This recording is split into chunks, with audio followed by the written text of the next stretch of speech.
You're aware. Good afternoon, everybody, and welcome to our live watch-along for Alfreton Town's away trip to Scarborough here at the Scarborough Sports Village in the National League North. The Reds looking to bounce back from a 2-0 home defeat on Tuesday night at home to Southport, and a chance to bounce back this weekend. There's been some amendments to the side for the Reds. 3 changes, being Dwayne Wiley coming back into the defence. You'd imagine he'd be donning the armband today, and Jake Askew donning the gloves. A change between the sticks for Alfreton, and the third change, Billy Whitehouse, who came off the bench on Tuesday night, also finds himself in the starting 11. News from the hosts' perspective: an illness-stricken side sees them only named 14 players today, 3 on the bench, which is a big blow for them. Other news coming out of the home side: manager John Grinning has signed a new contract until the end of the 27-28 season, I believe. So he's been rewarded for his hard work with a new deal ahead of the match today. Which is also game 200, isn't it? It will be his 200th match in charge. So we are here in preparation for what could be an entertaining fixture. We were at this game last season, this exact fixture, final day of the regular league season before the playoffs. Alfreton Town ran out 1-0 winners, courtesy of a Sean Brisley header in the first half. Yeah. Remember seeing the fans in the fancy dress behind the goal in that stand over there. We'll have to do it ourselves this year, won't we? We'll dress up for the last game of the season. But yeah, Matty, what are your thoughts ahead of the game today, 10 minutes before kickoff? It's going to be really difficult to call. I think both sides are fairly similar in terms of league position, but you just felt after that big win over Farsley Celtic on Friday last week, there was some momentum building, and that momentum came to a grinding halt on Tuesday evening against Southport. And you know, we spoke about in the past Billy's side being able to bounce back after a defeat. When they lose a game, they usually go and win the next one. It hasn't quite been the case this season, but I'm sure he would love for that trend to come back after a really, really disappointing performance on Tuesday evening. Yeah, most definitely. And Scarborough themselves have had a bit of a tricky run as of late. Did win their last fixture against Radcliffe, but I think we looked at the stats ahead of the game of the last 10 fixtures for the respective sides. Alfreton with 10 points from their last 10, which isn't a fantastic record, but Scarborough only on 9 from their last 10, so there's a marginal improvement for Alfreton in that front. Alfreton currently sitting 12th in the table on 40 points, Scarborough 3 behind with 2 more games played. But I think in the sort of general perspective, as you say, Alfreton could have had the momentum coming into this one.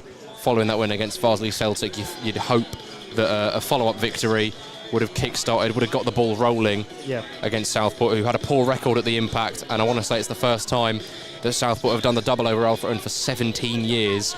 So was certainly a game that on paper the Reds could have come out with 3 points, but unfortunately that was not the case. So Billy Heath has rung the changes in his side this afternoon, hoping for a reaction from his side as we encroach ever closer to kick-off here. We're seeing the mascots line up as the tunnel is pulled out, and we will bring you the teams as the players take to the pitch. We are probably going to have to shout over the PA system here because it's a bit loud, but that's fine. Hopefully we don't get any copyright slaps on the wrists for the music. But yeah, we'll bring you the sides as the teams take to the pitch. As we mentioned, Scarborough with a thinner team than usual, just the 3-man bench for them, following some reported illnesses in their lineup. But yeah, Alfreton with a bit of a shake-up in the side. Still a strong bench though, despite those that have come into the side. Yeah, well, I mean, it's one of them now where you can kind of put a positive spin on things, where it's like, yeah, well, it was really disappointing on Tuesday, but today's a new day and it's a chance to get back-to-back away wins. You know, the 4-1 against Farsley was really, really positive. You know, going away and scoring 4 goals against any team, no matter where they are in the league, is always a massive, massive momentum builder.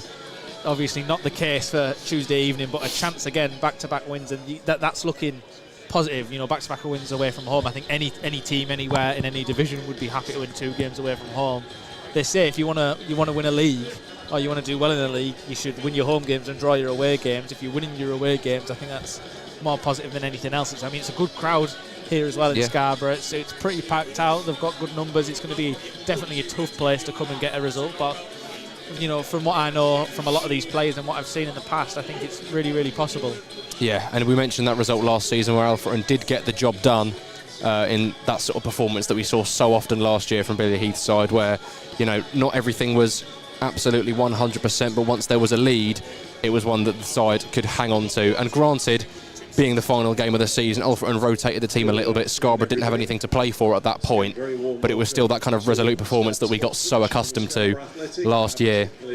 And I'm sure if you were to offer that result to the management team today, they would gladly accept it. But yeah, in terms of looking to push back up the table, Alfreton currently sit 8 points behind the final playoff spot. 7th place currently occupied by Chorley on 48 points.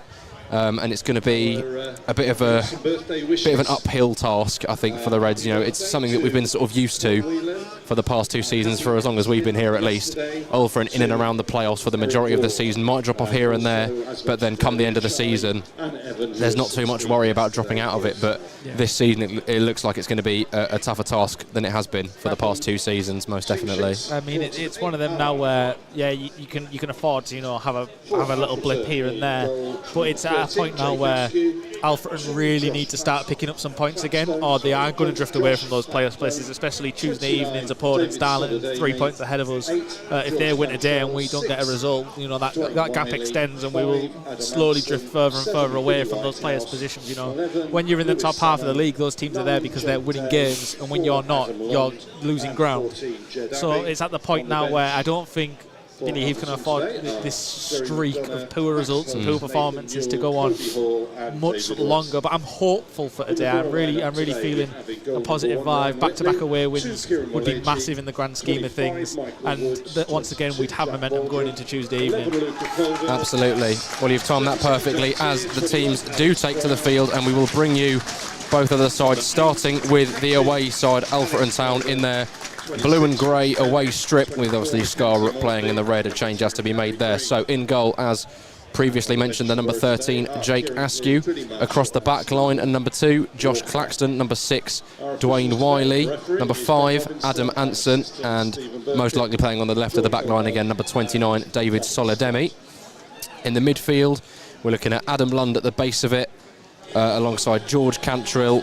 And I think it could be Jed Abbey in the midfield. Jed Abbey, moving in there from the wide position, and then those wide positions taken up by Lewis Salmon and Billy Whitehouse, who comes into the side with the usual number 9, Jake Day, up top. And on the bench, number 3, Max Hunt, an unlikely name to be listed on the bench, a man that started the majority of games this season for Alfreton, but a change there for Billy Heath, bringing in the experienced Wiley.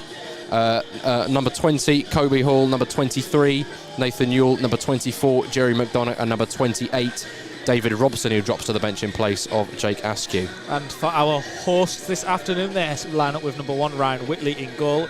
2, Kieran Waleji. 25, Michael Woods. 22, Jack Waldron. 11, Luca Colville. 17, Darren Domtea. 21, Alex Brown. 8, and captain Alex Perver. 26, Richard Bennett. 24, Mackenzie Maltby. 10, Harry Green. And the 3-man bench is 7, Kieran Glynn. 23, Billy Marshall. And 18, Stephen Walker, awaiting his debut this afternoon after coming from just up the coast, Whitby Town. Well, as we suspected, Dwayne Wiley does take the armband. It was obviously George Cantrill who wore it on Tuesday night without Wiley in the starting lineup, but they captains exchange a handshake with the officials. It doesn't look like there's going to be a kick-off switch that we see quite regularly, it feels like. More regularly than you'd think.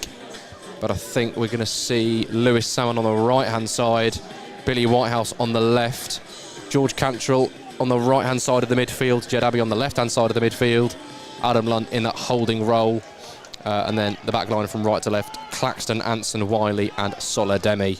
That is the shape for the Reds, who aren't playing in red today. That's going to get confusing, so we'll go with the teal and grey.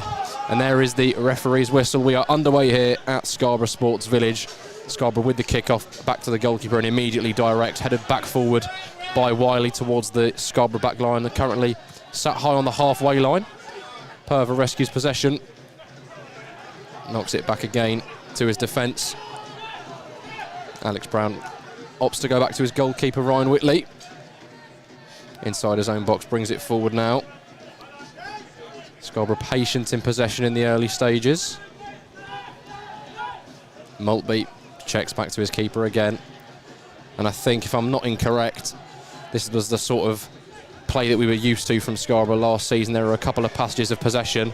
Although here they go, come through early on. It's the number 26, and it's a wide effort in the early stages from Richard Bennett, who broke through beyond the back line. A little mistake from Adam Anson as the ball was played forward by Kieran Waleji.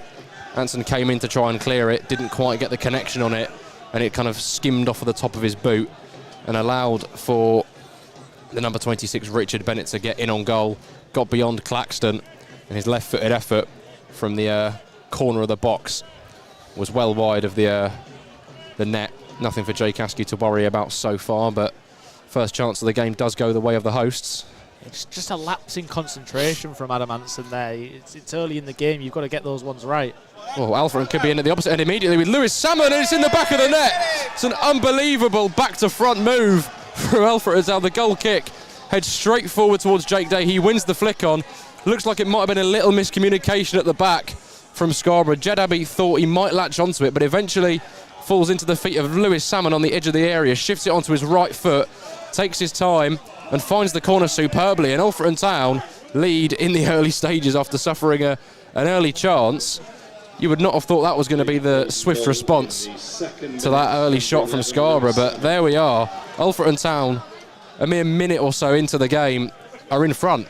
Yeah, you can't ask for a more perfect start than that. I mean, you have the mistake and the chance for Scarborough, but to go from back to front like that, and how calm was that from Lewis Salmon, just shifting it onto his right foot, opening his body up, side of the right foot, and no mistake at all into the bottom right corner. Absolutely fantastic stuff. Well, Scarborough get the game back underway and look to go direct. Wiley heads it back to where it came from. Waleji intervening, now Perver on the halfway line on the left-hand side now. Brown goes for the switch, but Solidemi's there to head that one away and relieve some pressure for now. Scarborough forced back to their goalkeeper Whitley inside his own area. Brings it over to Maltby. Seems in pursuit today. He seems there's something about him. He's really chasing down those last balls. Maltby plays it infield. Fantastic challenge to Harry Green, and he is dispossessed, and a free kick then won by Lewis Salmon just inside the Alfreton half. Yeah, well, round of applause for Lewis Salmon there. I mean, to get the goal there, and then that slide tackle that he put in there, fantastically timed challenge, comes away with the ball and then kind of skips out of the gap as two men come in to challenge him, nearly gets the ball to Jed Abbey, but he's fouled in the process, gets a free kick, and he's going to get a chance for Jake Askew to knock the ball up. He's going to go diagonally. He's sure he's going to search out that header Jake Day again. Yeah, that wouldn't be a surprise. But Lewis Salmon with what I believe to be his 7th league goal of the season. An impressive return so far for the winger, who's not started every game, been in and out of the side a little bit, but when he has played, we've seen some solid performances from the number 11. Jake Askew does go direct towards Adam Anson, whose header goes into the area. Waleji gets to it first. Now Colville as they look to bring it away from their box. Jake Day does block the clearance though, but it will roll back into the gloves of Whitley. Immediately rolls it out to Maltby. Just talk about Lewis Salmon kind of dropping in and out of the side. He really burst back onto the scene. Oh, hang on, we'll come to that in a second. Really burst back onto the scene with his goal against Rushall, and that's when he kind of started to come into the team against Mark. He was almost non-existent before that, but he's really made a mark for himself. And I have to say, I can't quite believe it. We've lost a viewer today. Tina's in the ground. Oh, goodness me. I was going to say, she's not put an emoji in when we scored. I was waiting for the comment, but we didn't get it. Well, there we go. And in the midst of that, Alfreton are able to set up their first of what you'd expect to be many long throws in this game. Adam Lund readying himself on the right-hand side, probably 30 yards from the goal line. Forward he runs, the throw into the area towards the near post. Goalkeeper claims that one comfortably. Yeah, easy claim for the goalkeeper there. Just didn't make Scarborough think about too much there as that ball came in. Not enough bodies kind of crowding around the right areas. No, not the chaos that we're used to from those sorts of throws, but Adam Lund will be hoping that he can rectify that if he gets another chance to do so. Maltby, who's seen a lot of the ball so far on the left-hand side of the defence. Goes across to Willegi, gets it back. Carries it forward into the Alfreton half, now with Brown. Back to Maltby. Looks to go diagonal and direct onto Solademi's side. He headers clear. Perver steals it back though. Tier looks to knock it round the line, but Solademi fakes the clearance to see the ball roll out for an Alfreton throw inside their own half. Yeah, right decision, and the way Scarborough are playing, I mean, it's a very kind of, it's a similar kind of setup. It's a 4-3-3, but they're playing with almost no 6. It's like a double pivot with that 10, and they're in no danger to come forward. Well, Perver lays it off to his midfield partner, and there was a great ball, what looked like it could be a great ball played through towards the number 10, Harry Green, but Jake Askew got to that one first. Yeah, young Green, when he came to the Impact last season, scored absolute. It was a beauty of a goal. I'll say what it was. He come in from. He's on the left today, but he started on the right and he went past 2 or 3 players and then slotted it in. It was absolutely an incredible goal. That was a 3-1 win for Scarborough on the day. So we wouldn't like that again, and we got our revenge on the last day. Absolutely, we did. Anson lays that one back to Jake Askew, who clears upfield. Scarborough do get there first, but Cantrell intervenes to try and find someone in a wide area, but that one's going to go straight out for a Scarborough throw right in front of the home dugout. Brown goes backwards to Maltby. No pressure on the defender as of yet. Jake Day now waits for the trigger. Infield to Colville, back to Maltby. Goes across to Willegi. On the right-hand side of this back line, they're shifting it to the opposite side now. Comes back to Maltby though. On the left, carries it forward, now crosses the halfway line. He waits patiently for the number 25 for Scarborough, Michael Woods, to take possession, and his infield pass results in a free kick for Scarborough that they look to take quickly. Perver lays it, now with Green out wide up against Claxton. Shifts it inside onto his right foot. He's away from Claxton, but his control lets him down, and Jed Abbey, of all people, is able to clear. Straight all the way to Whitley.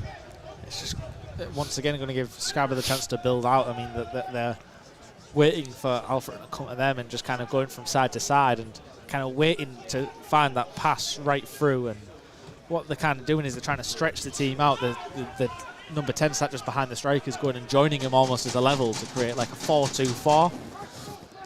And that's how they're trying to find gaps in behind, and they're trying to go in between that gap between the full-back and the centre half as the winger runs on the overlap and kind of meets it in the middle as it comes through that gap. No, Willegi's attempted to do exactly that as you describe it, but it was intercepted. Scarborough maintained possession though. Perver challenged by Abbey, but the captain keeps the ball, goes back to Maltby, puts his foot on it, rolls it out to Willegi again on the right-hand side of the defence. Scarborough inside their own half. Infield to Green, who shifted over to the right-hand side now. Scarborough still in possession, just on the right flank. Finds Dom Tare. Looks to get beyond Wiley. Wins a throw-in off of the Alfreton captain. I felt that ball had already gone out before. I think that's what Wiley was protesting for, but the Scarborough throw remains as the line's been indicated initially. Little 1-2. Good skill to try and skip beyond Cantrell, but Alfreton nick it with Whitehouse. He's dispossessed though. Alfreton trying to escape their own half, and Solademi ensures that goal is achieved, clearing it down the line, hooking it up towards Jake Day, who's already won a few aerial battles, the former Scarborough player. Though this one back with the back line. Maltby thought about going down the line to Brown on the left, but keeps the ball for himself. Brown drops back in to provide that option, and he will receive it. Claxton straight onto that one, but it's laid back to Maltby, who goes across to Willegi. Very low tempo stuff from Scarborough. They're clearly not in a rush, they're not feeling the pressure yet. I know they're trailing by 1 goal. It's early in this game, and they're feeling no pressure to speed it up. Well, Maltby that time looked to go down a slightly more direct route to Brown, who made the overlapping run, but Claxton intercepts, just heads it out for a throw. And I think they would desired was to take that one quickly, but Brown couldn't quite get to it. Green with a poor layoff Claxton looks to clear, but Perver is there to intercept. Jed Abbey intercepts the pass. Out for another Scarborough throw. Infield towards Colville. Brown tries to nod it back to him, but it's bounced straight off of a unsuspecting Colville and out for an Alfreton throw. Probably around 25 yards from their own goal line. On the right-hand side, Claxton drying the ball with his shirt before taking this one down the line, you'd imagine. Yeah, it might be a bit too early to call this, but I'm going to throw it out there. Go on. Early on. I said a lot on Tuesday, we didn't look like a team. We didn't look like we were communicating, and it didn't look like didn't look like these boys had been playing together. Like, a lot of them have been playing together for 2 years. It didn't look like that. But I have to say today, I've noticed little bits of communication, little bits of them talking to each other. Just an example, when they had the throw-in down there, Anson telling Wiley, there's a man coming on your right shoulder. He didn't even look, and he moved and marked his man. And we didn't see that on Tuesday night, and it's a really positive change I'm seeing early on. Yeah, and I think that's, probably the goal as well is going to be a massive confidence booster naturally to the boys in the side that are out there today. The fact that, it's a good start, and they have the lead.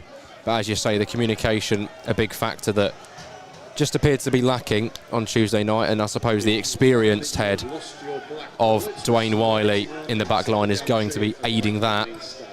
And Scarborough, as we were explaining, that looked to play a ball over the top, but it was flagged offside straight away by the linesman. So Jake Askew will have a free kick to take outside his own box, pretty central, just beyond the D. It's going to be up towards Jake Day on the sort of right-hand side. It's going to bounce. Headed away by Brown, once again by Maltby, then hooked clear by Colville. In towards the head of Green, but Adam Lund steps in to win it back temporarily, but Green pinches it back from the number 4. Lays it back to Perver. Scarborough trying to play out of the press. Fantastic press. Eventually, Jed Abbey puts an end to it, knocks it out for another throw, and they're going to have to escape this box, but it looks like they're going to opt for the throw down the line this time.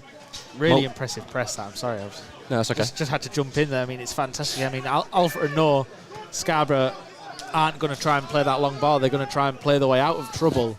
And using that opportunity to push Claxton on even further, and he hit that press, it stopped them from playing that neat pass down the line, and they had no choice to come back inside, which helps box him in. Jed Abbey getting that interception, knocking it out for a throw, and a really impressive kind of trigger from Claxton to step up and Alfreton to jump on top of that Scarborough possession. Yeah, and there's now been numerous occasions where Jed Abbey's joined in on the press from that kind of midfield region, and he's won the ball a couple of times, and sure, they've bounced out for a throw, but even if it's just temporarily dispossessing the opposition and making them think, again, something that we didn't see all that often on Tuesday night. So as good as a start as you can really get from often so far, as Waleji looks to go down the line. It's a great ball through, and Solademi came back across. Looked like he might have got his feet a little bit muddled. I think he was cautious of possibly clipping the man running into the box, Dom Terre.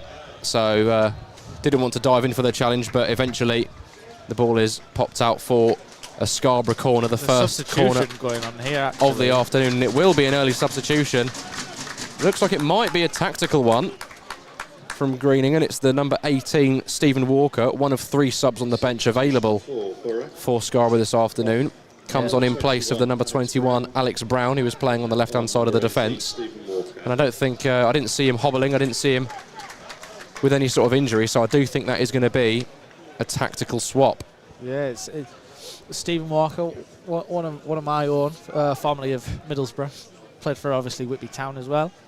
He's got a lot of goals for them actually in the Northern Premier League. Well, corner waited to be taken by Colville on that far side, and Stephen Walker immediately drawing the referee's attention as he goes down in the box before the corner's taken. Getting Adam Lund a warning. I think Adam Lund's getting a talking to from the referee. Yeah, a couple of shouts. Set piece. Couple of shouts for penalty. The ball's not actually in play. No, so I don't think they'll. You can't. It's a dead ball. Don't think they'll be getting that. Yeah, I mean, he's lucky to escape without a booking. There was a lot of hands going on. Well, second attempt for this corner to be taken for Scarborough on the far side. It's going to be left-footed delivery in towards the near post, and it does evade the bodies at the front post, but Jed Abbey intervening to ensure Scarborough don't find an equaliser just yet. Out for a throw on the defensive right-hand side for Alfreton, and the attacking left-hand side for Scarborough. Colville comes all the way across from taking the corner on that far side to take the throw-in just in front of us, in line with the sort of edge of the box. Waiting for options, he goes direct into the area, and that one's flicked on straight into the gloves of Jake Askew. The ball did reach Richard Bennett inside the area, but his header, no problem for the man in purple to claim. Doesn't look like a change in formation. It looks like the kind of... No. Colville's gone into kind of left back, though, which obviously isn't where he usually plays. George Cantrell, great work in the midfield to maintain possession. He lays it back to Dwayne Wiley. Takes the touch onto his left foot before looking to go down the line to Whitehouse, but that one trickles all the way through to the Scarborough goalkeeper, Ryan Whitley. Rolls that one out for Maltby, and yeah, you're right, it looks like Colville's now the man sort of dropping into the left to receive the ball from the centre-back. As Maltby, the aforementioned centre-back, looks to go to the right flank with a switch, but Alfreton do win it back. Solidemi clears down the line towards Day. It's a really good ball into the channel, and Jake Day does fantastically well. Makes Waleji think about it, and he's forced to just sort of prod it out for an Alfreton throw, and you know what that means. Adam Lund strides over to the left wing, prepares to take this throw. He'll be hoping for a better delivery than his first one today, which was straight into the gloves of the Scarborough goalkeeper, but we know how much chaos can be caused from these situations. Solidemi staying back for this one alongside Claxton and George Cantrell on the halfway line. Jed Abbey on the edge of the box, every other Alfreton shirt inside the area. In it goes from Adam Lund towards the near post, and it's a confident claim again from Ryan Whitley. And he looks to distribute this one swiftly, but Harry Green slips before he can get to that one. Straight out for an Alfreton throw inside their own half. Yeah, Whitley, I think, slipped as he kicked the ball as well. He was down on his back after he kicked it. Went straight out, give Green pretty much no chance to get to it. He'd set off kind of looking for it in behind. On the inside, yeah. But I think you've got to wonder, it's a bit of an early risk for me to kind of take off a left back for a striker and have a wide player move into left back. I mean, I have no idea of, Colville's ability, Luca Colville's ability at left back, but it seems like an early risk. I mean, at the Impact last year, he got a goal. He did. He was good going forward for Scarborough. But yeah, as you say, it's a tactical switch that's seen a more advanced player, and here he is, drops a little Maradona turn on Josh Claxton, but is eventually thwarted by Jake Day, and out for a Scarborough throw, which Colville will take himself. Goes into the feet of Green. Good footwork from the number 10 to knock it back to Colville. He looks to go direct, but Anson intercepts, heads it clear into Jed Abbey, just tries to hook it down the line, but that one straight out for another Scarborough throw, in a pretty similar to the position to the one 15 seconds ago. We have been notified of some... It's fine, it's still good. Yeah, poor streaming quality, so your picture might be a little bit choppy, but as long as we're still live and direct, then all is well. Culver's throw into the feet of Bennett, gets it back immediately, looks to hook it down the line towards the substitute Walker. That one's headed clear by Wiley, out for another throw for Scarborough. They are slowly progressing up the pitch on this left flank. And Colville made to walk backwards. Billy Heath, after pointing that one out, makes sure his team shuffle forward a little bit. Colville gets it back from Green, goes back to Maltby. He's got space now. Shifts it over to Waleji on the right-hand side of that defence. The number 2 comes back across to Maltby. Now Colville again. Back to Maltby. Waleji again on the right-hand side, crossing the halfway line. Looks to progress it forward himself this time. Carries it much further than we've seen so far, but his pass aimed at the number 22, Jack Waldron. And I think there was a foot stabbed in there from either Cantrell or Whitehouse that's resulted in Scarborough getting that throw into the box. It goes towards Bennett, chested down, laid off, and the shot does come in wide of the far post. But the number 25, Michael Woods, found his way into the box, kind of ghosted in there, unchallenged, got the ball off of Bennett, and had time to size up the strike on his right foot but wider the mark it was. And Jake Askew, nothing to worry about for now, but that was a good chance for Scarborough to level the scoring. 25. And Jake Askew prepares this goal kick. He'll take it to the left-hand side of his 6-yard box. Alfreton position themselves on the left flank kind of area of the pitch. Jake Day moves on over a little bit. Stands in the position behind the back line. Left-footed goal kick from Jake Askew. It's not going to reach Jake Day. Headed forward by Scarborough. Wiley responds with a header of his own, but it's knocked forward impressively by Bennett. Hansen does win that header. Ball might drop to the ground now. Adam Lund dispossesses Bennett and then looks to set Lewis Salmon free on the right-hand side. Up against Colville now, the two number 11s. Salmon, right-footed cross towards the back post. It's going to evade everybody though, and it's going to roll out for a Scarborough throw on that far side from our point of view, but Adam Lund found his way to intercept the ball, lay it out wide to Lewis Salmon. Had a little bit of a run at Colville before picking out the cross. A few protestations from the Alfreton bench that was a Alfreton throw, and that I assume the cross took a nick on the way through, but the referee disagrees.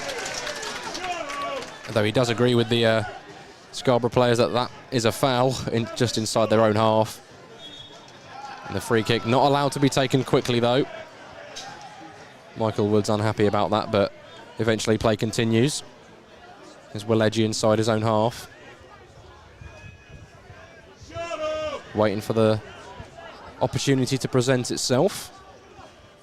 Back he goes to Woods. Willedge jumps over that one. Back to the goalkeeper Whitley. That's Alfreton's trigger to step up. I mean, look how many men they're committing forward. There's the two centre-halves back. Willedge looks to ping this one over the top, and it's not a bad ball into a decent area, but Jake Askew confidently and quickly off of his line to claim that one to his chest. I think Scarborough could be playing with fire a bit here. I mean, they're really pushing their full-backs on in really high areas, and I kind of expected that after the early substitution, pushing Colville into left-back, but...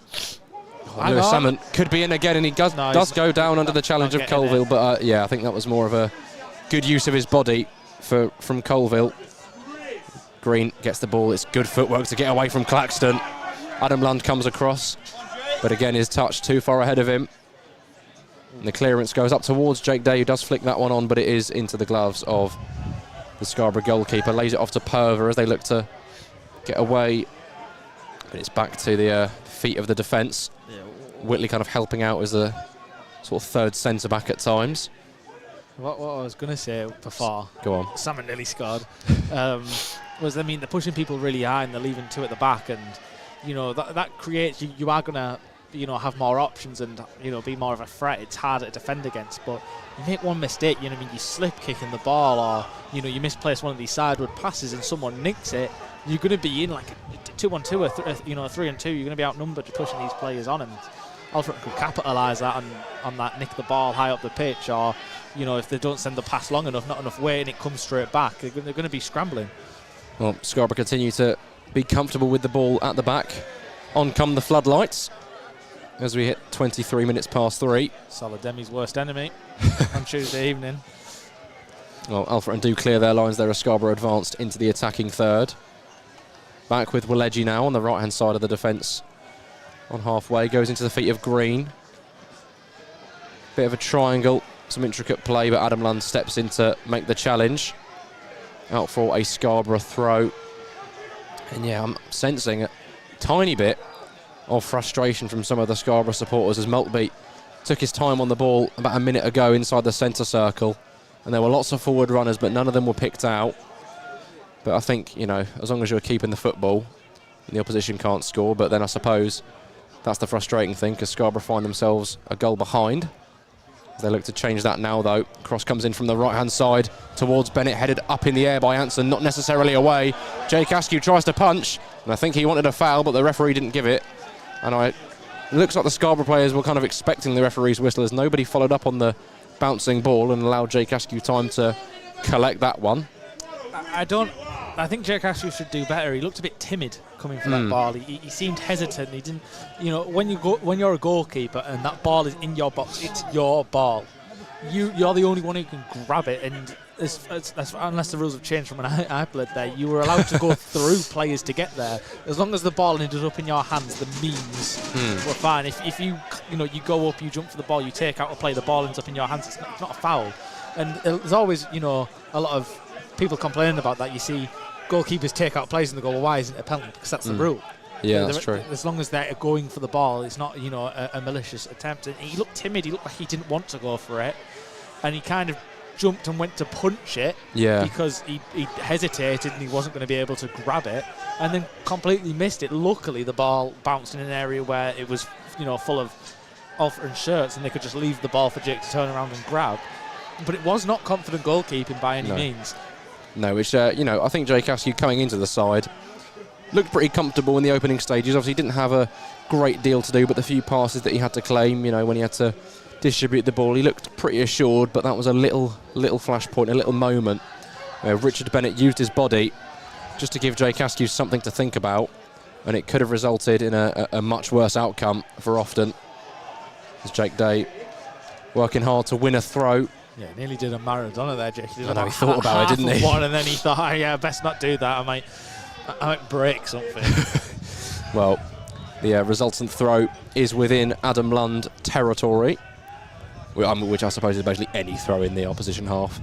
But on the left-hand side, probably 40 yards from goal, Adam Lund preparing this one. Hasn't got a huge run-up, but in it goes towards the front post. Looking for Wiley. It's cleared away by Scarborough, though. Lundy looks to hook it back in there first time. Doesn't quite reach the area, though, and Lewis Salmon uses a bit too much of his arms there on Luca Colville. And the referee awards the hosts a free kick on the edge of their own box.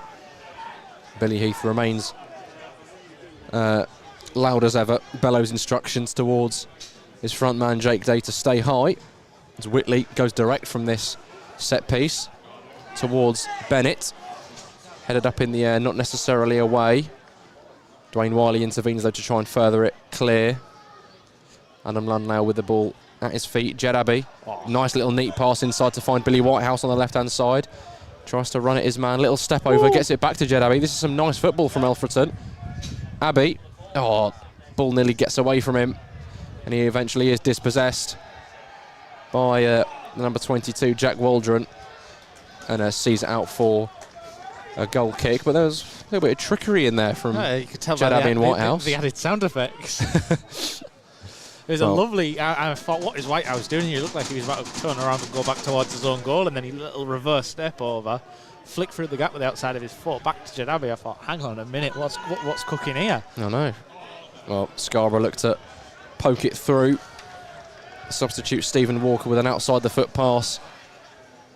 Now that one isn't going to reach its intended target, straight out for a goal kick. Yeah, I think a lot of Scarborough's passes are overhit, but I think that is the safer option for them. I mean, if they're the way they're playing, committing so many men forwards, if they underhit a pass, they're going to be really, really caught out.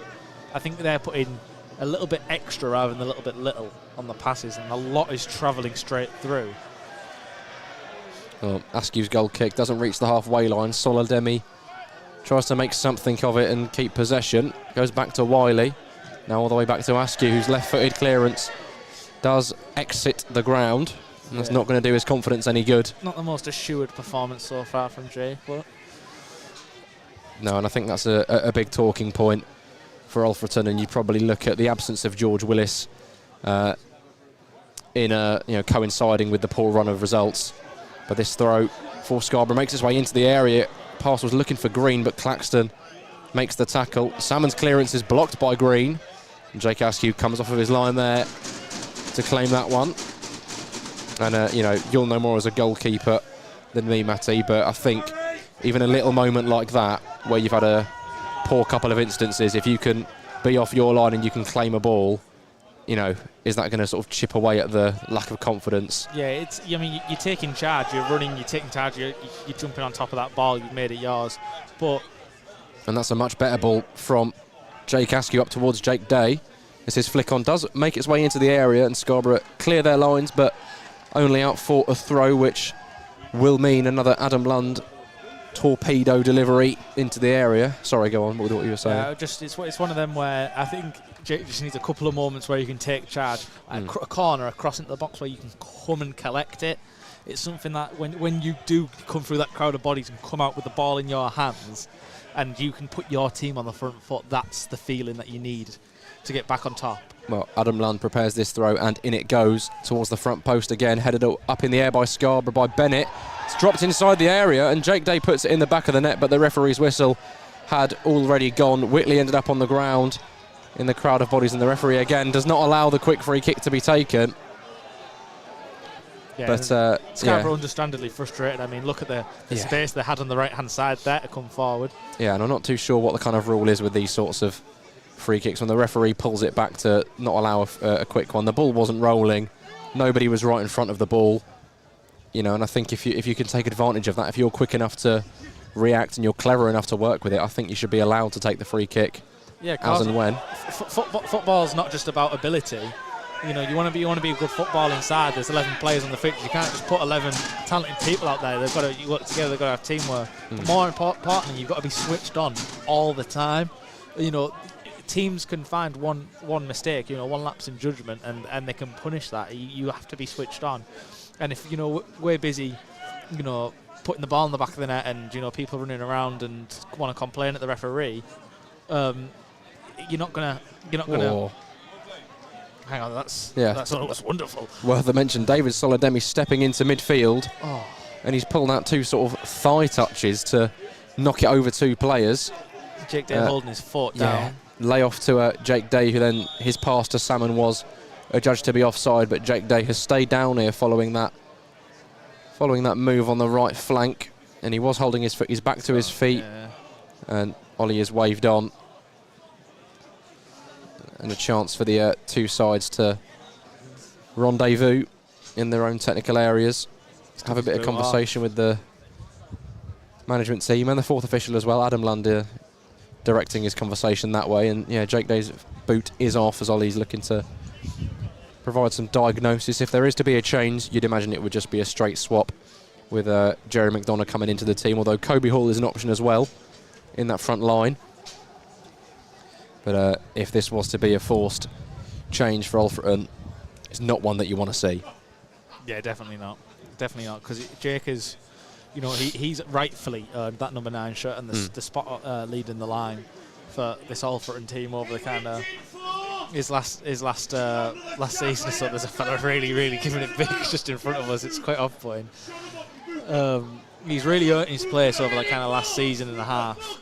As the starting striker, who works tirelessly, relentless. He bullies defenders, and more importantly, he picks up important goals as well. And there was a time this season where he couldn't stop scoring for a short period of time, but he'd be a massive miss. But his boot's going back on, and Ollie's not signalled anything towards the bench. No, not yet. Just yet. Jerry is out, but he's not getting kitted up. He doesn't even seem to be warming up properly. Jerry and Kobe Hall both out to warm up, just as a precautionary measure, I'd imagine. Jake Day is back to his feet, but with one boot off. Finished, he's done. Yeah, he's hobbling. I think that's going to be an enforced change for Alfreton, who will have to go to the tactics board. In the midst of that, some conversations happening between Adam Lund and the referee, as well as the fourth official. So he's been Jerry coming back in, catching up with the officiating team, and yeah, I think it is going to be Jerry McDonough to come on in place of Jake Day. Alfreton now playing with 10 men for the moment as the game is back underway. Going to have to defend resolutely for a little period before the substitute is prepared. Green looking to clip one into the area. Cantrell heads away. On the edge, it comes out to Waleji, 35 yards from goal on the right-hand side. Pass in field to Green. Tries a quick one into the feet of Stephen Walker, who tries to get round his man. He wants a foul, so do the supporters. But the referee not in agreement with any appeals. Scarborough are going to have all the time in the world now in this period where Alfreton are down to 10 men. Jake Day is sat down on the bench. Jerry McDonough waiting to be subbed on. Luca Colvin now in possession on the left-hand side. Leaves this one for Green. Up against Salmon. Checks back onto his right foot. Back onto his left. Takes it wide. Now in a crossing position. Does cross with his left foot. It's not a bad one.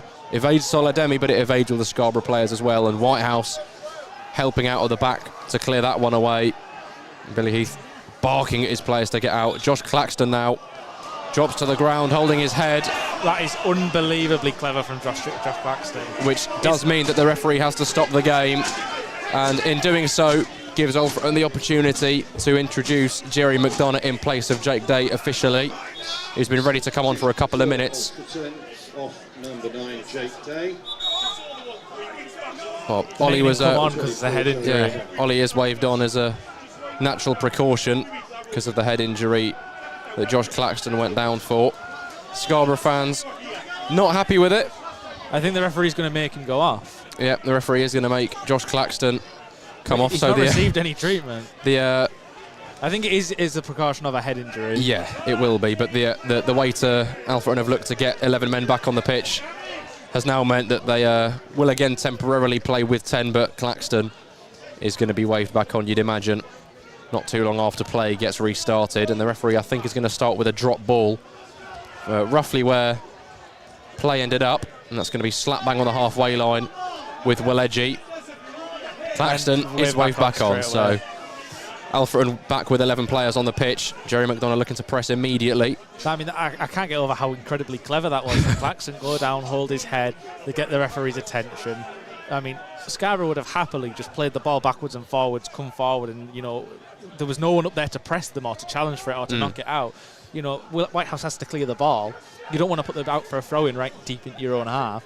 There was no one to chase it.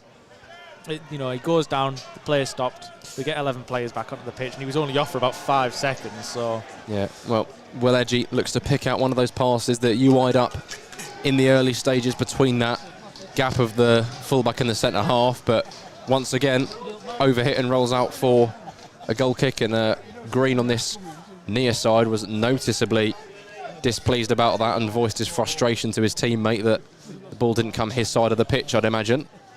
But Jake Askew prepares for another goal kick. I think another factor as well is, you know, when you play on one of these AstroTurf pitches, the ball isn't going to get as held up as much. There's no bobble, there's no divots. You know, it's not, I mean, I wouldn't say that. It looks like it's an AstroTurf that needs a lot of TLC. Yeah. There's little patches all over. It's not the best condition I've seen an AstroTurf in. But I mean, that's going to carry the ball further when they look to kind of clip that ball into that, you know, part of the channel and have the wide player come on the overlap. It's gonna travel further. It's gonna, you know, skim off the ground, and there's nothing to slow that ball down, other than kind of the air. Yeah. Well, Scarborough looks to go direct that time, evading the turf. Wiley smartly nods it back to Jake Askew, who picks that one up, despite the pressure of Stephen Walker.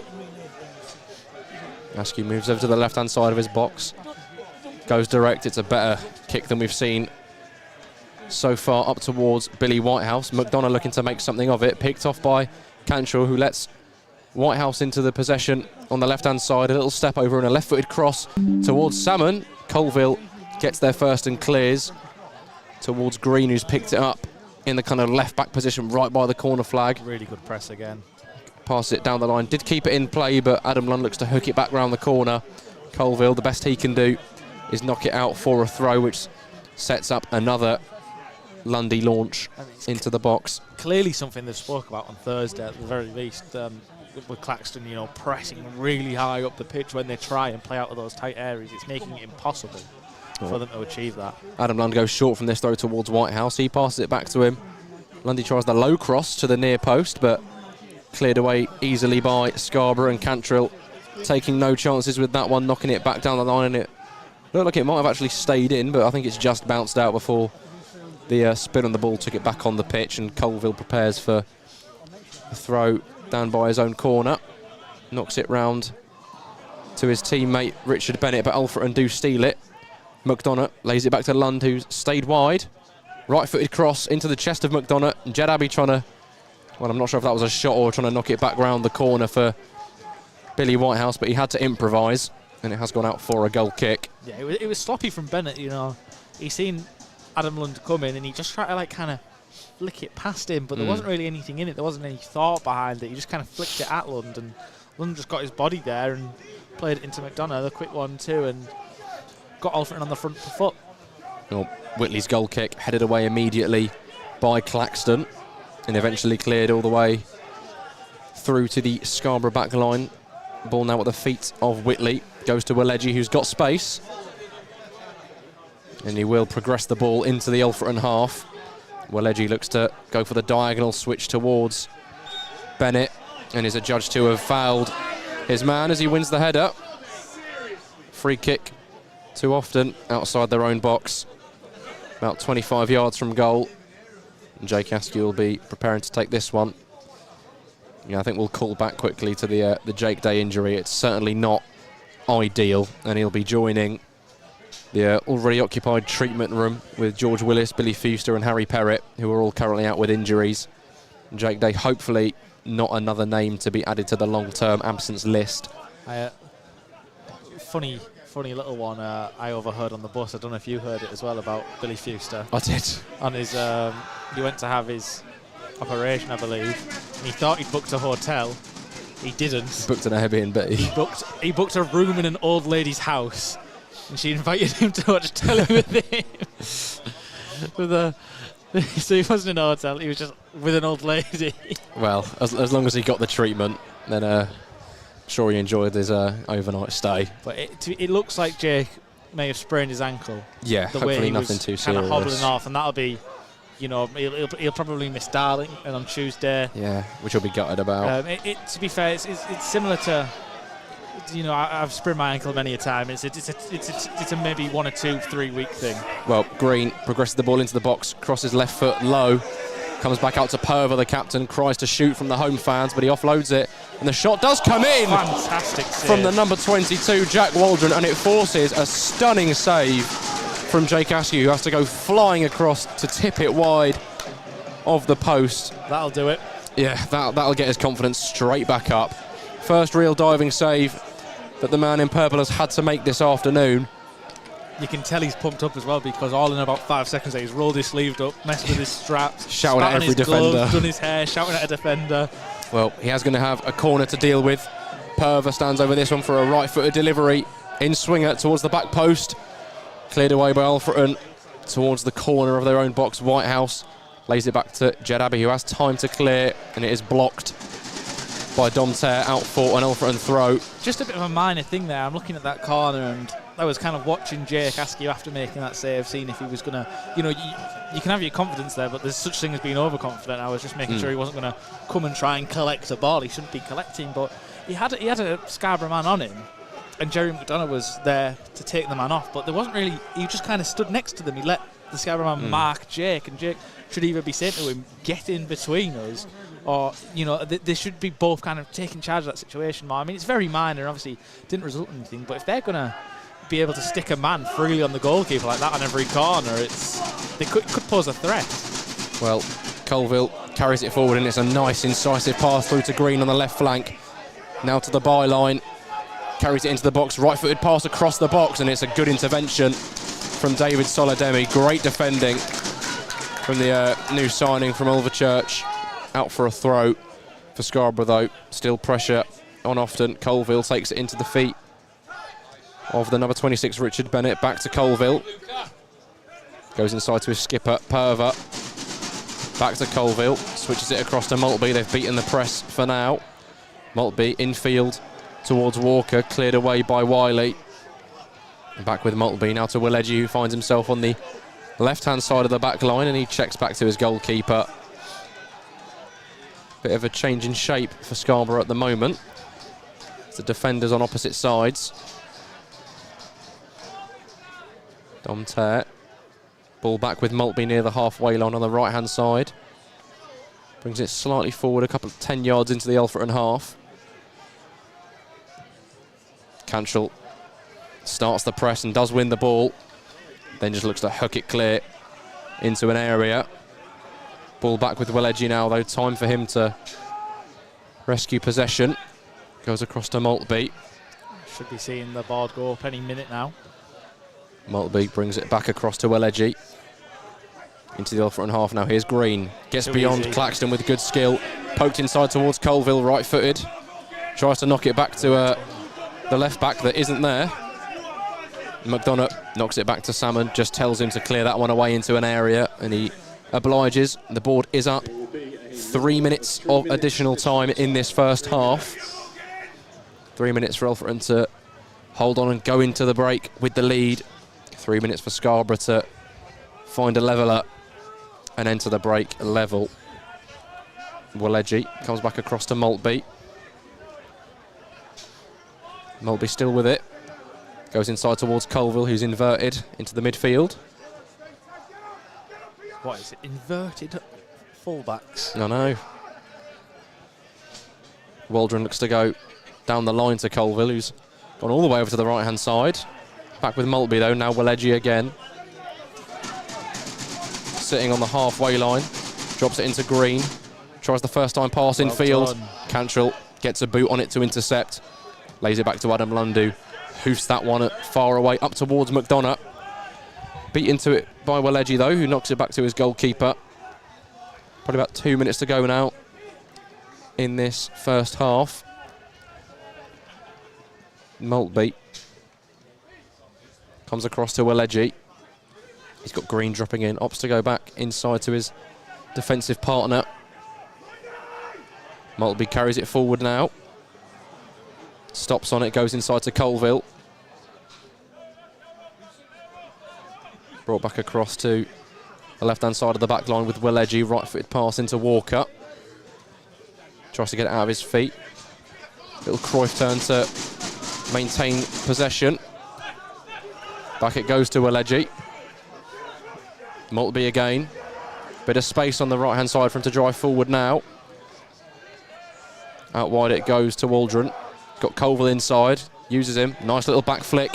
Ball into the area, but too much steam on that one. Straight into the gloves of Jakowski, who drops to the ground. As Alfreton, you'd imagine, would now look to just see out the half. It's far too patient for me. It's, you know, I'm not a master of tactics, but it just looks like it's far too patient. I mean, there's recycling the ball and then there's overdoing it, and Scarborough kind of come forward and they go back and players are moving into all these different positions, and then just for them to knock a ball over the top and straight out for a goal kick or into the hands of Jakowski, that's all we've seen in this first half. You know, I mean, they've had the ball, they've had the majority of possession, they've looked, you know, to come forward more often, but I don't think they've had the better chances. I don't think they've had more chances. I don't think it's been, oh look, they've had all of the ball, so, you know, our goals against the run of play. I don't think it is. I think they're just hogging balls in unuseful areas and eventually trying something that isn't working. Well, you mentioned that Scarborough may not have had the better of shots, may not have had the better of chances, and that's telling in the main stat that matters. The scoreline, Alfreton lead by 1-0 at the break here at the Scarborough Sports Village ground, formerly the Flamingo Land Stadium, I believe, when we were here last season. That's what it was called when I played here. Oh, there we go. But Alfreton, a good first half performance, a big improvement from what we saw on Tuesday night, which is what we hoped for. And Alfreton at the moment on course for a victory on the road to make it 2 away wins in a row. But Billy Heath's side lead at the break by 1-0 thanks to that early Lewis Salmon goal. Yeah, we'll take our, you know, obligatory 15-minute break that we get in every game, and we'll be back to bring you the second half of action. And hopefully we retain everyone here and the lead, yeah, absolutely. And we'll see you then.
You ruined it.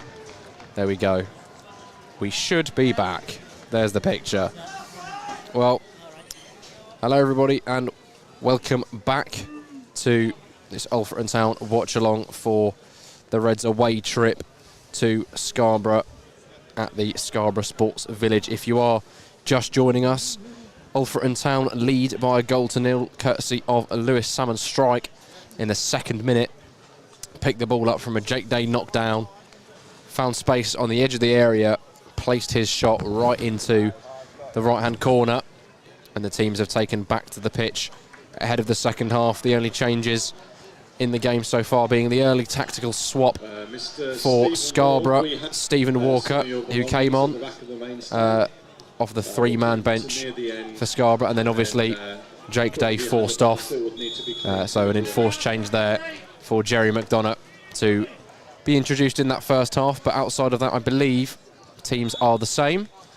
And we are underway. Referee delays the kickoff, but Lewis Salmon takes it, immediately goes direct to Jerry McDonough, whose flick on is intercepted. I can't believe Jake Day's mum's come to watch him play football once and he's got injured. Mate, unlucky for him against his former side. We do wish him the best and hope he is all well and good. But yeah, as you say, just judging from, our limited medical knowledge up here, it looked like it could just be a sprained ankle, so hopefully nothing too serious. We're not physios, but we think he might be injured. He definitely hurt himself. Oh, that's going to be a free kick. Jerry, he's lucky. I would have booked him for that. That's it, yeah. Jerry McDonough with a fairly obvious shirt pull on Maltby there. The two number 24s battling it out. Free kick was awarded to Scarborough, cleared away by Alfreton though. Adam Lund looking to hook this one over the top for McDonough. Some shouts are offside, but the linesman keeps his flag down. Good touch from the big man. Shifts it inside into his right foot, laid off for Abbey. In shooting distance, goes inside the area now on the right-hand side towards Salmon. Back to Abbey. Left-footed pass across to Billy Whitehouse. We've seen this before. Will have the overlap of Solidemi, uses it. Little improvised step over as he tries to keep the ball, and then tries to just prod it back to Billy Whitehouse, but Scarborough looked to come away with it. Whitehouse attempted nutmeg from Domter, but Whitehouse having none of it, knocked it back to Wiley, and his clearance powers out for a Scarborough throw inside their own half. It'll be Waldron to take down the line immediately. He's trying to tee up a little Billy Whitehouse cut it on his right foot and he shot. was, wasn't he? Yeah. I was trying to that would have worked.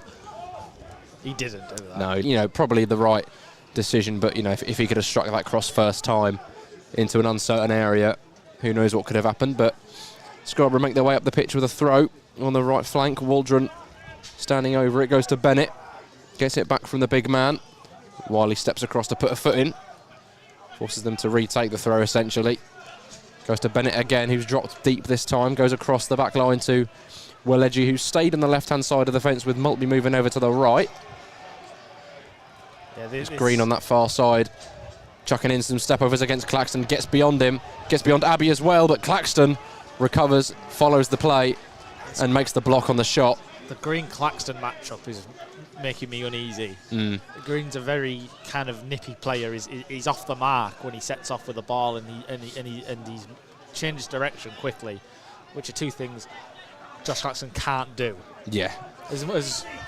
Well, Maltby gets into an advanced position, as I was about to touch on Scarborough's shape there, with the captain Perver dropping in around the centre circle to pick the ball up. Every other man essentially was in the final third for the home side, and Maltby, the defender, was one of those who got the ball, carried it forward, took a touch into space, set himself up for the shot, and his right-footed effort high and wide, and out for nothing more than a Alfreton Town goal kick.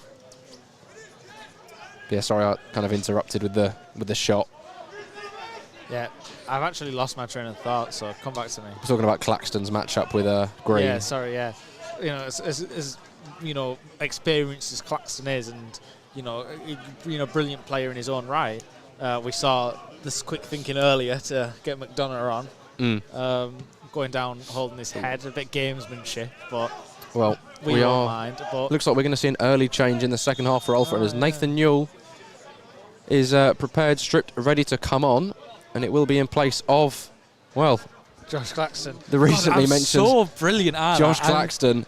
So put me on Sky Sports. Are we gonna see Nathan Newell playing on the right-hand side just for the sake of, the fact that he's probably a little bit more agile, can twist and turn a little bit more reactively than Claxton. Obviously, will be the left-footed player on the right-hand side, but then you're dealing with Green cutting in on his right foot from the left-hand side. So perhaps that's what the thinking behind that change is. Newell's quicker.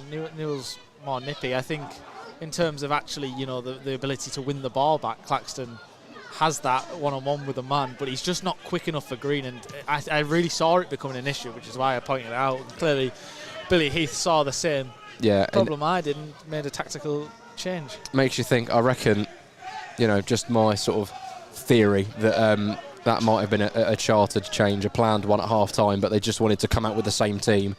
So Scarborough didn't adjust their shape at kick-off, but now, a couple of minutes in, one match-up between the two was enough for Belly Heath to bring Josh Claxton off, and now Scarborough have to react to the change. As they look to go direct over towards Green. It's going to be Newell's first thing to deal with in the game. And there you go. There's the example right away. I mean, that was over 10 yards there, Newell, really quick. And he gets a foot in on Green, forces him to lay it back to Purver. Now to Maltby. Ball takes a little bobble as he controls it. I mean, that was a great ball over. And against Claxton, Green's probably clean through. He's he's not the fastest. Newell over 10 yards there, really quick. Gets in, gets goal side. They try and cut in. He wins the ball back. As he cuts in, left-footed challenge. God, I saw it coming. You did. Got to give you your flowers for that one. Yeah. Well, that's why I do this. I do it so I can get things right and then point out that I was right. Well, Scarborough still in this low tempo, maintaining possession ideology. Hasn't got them a goal so far, but they have enjoyed the lion's share of possession in this second half so far. As Waldron looks to lay it off to tear down the line, it's forced back to Maltby. Switches it across to Welledgy on the left-hand side of the defence. Out to Green, challenged by Salmon, back to Welledgy. Essentially playing on the halfway line, the defender. Here is Maltby again. Back across to Welledgy. It's just that they've got to be patient. I mean, you concede an early goal and you give, Alfreton the licence to sit back in their own half and defend the league. And they make you try something because they don't have to. Well, they can make you do the hard work, run around, try and find the gaps while we sit disciplined, organised, and we might be able to capitalise on a counter.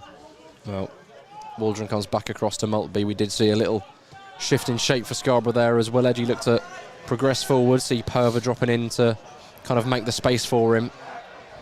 The Green on the left-hand side looks to exchange a 1-2 with Bennett, but his return pass too heavy for the number 10 to get onto, and out it goes for a goal kick. Nathan Newell just making sure that it's shepherded all the way.